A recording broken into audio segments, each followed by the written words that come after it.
Hi friends, welcome to Kedha Kavi special. இன்னைக்கு வந்து நம்ம சின்னதாக ஒரு பொங்கல் விளாக் தான் பார்க்க போகிறோம். எங்கள் அம்மா வந்து பொங்கல் செஞ்சுருந்தாங்களா, அதுதான் இப்போ பார்த்துட்டு இருக்கோம். ரொம்ப சாப்பாடு மாதிரி இருக்குல்ல, இதை கலர்னால குலைவாகும்னாங்க, அதனால கலர் சொல்லியாச்சு.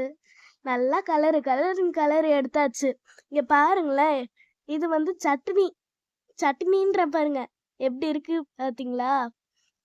இதை ஒரு வாய் எடுத்து சாப்பிட்டு பார்த்தேன், அப்படியே காதுல காரம் கொய்யுந்து.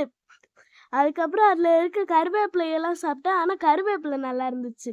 இப்போ வந்து பொங்கலை வந்து கலரி பார்த்தாச்சு, இப்போ வந்தாச்சு. இப்போ பாருங்களேன் எப்படி இருக்குன்னு. கலரே பார்த்தாலே எச்சி ஊறுதுல, சாப்பிடணும் போல.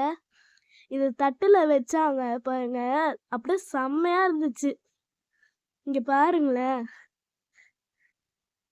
ஒரு 2 கரண்டி எக்ஸ்ட்ரா போட்டு தான் சாப்பிடுவோமே. எம்மி. எங்கடா சட்னியை காணோம்? சட்னி ஊற்றியாச்சு. பார்க்கவே எச்சி ஊறுதுல, சாப்பிடணும் போல. எவ்வளோ அழகா இருக்கு.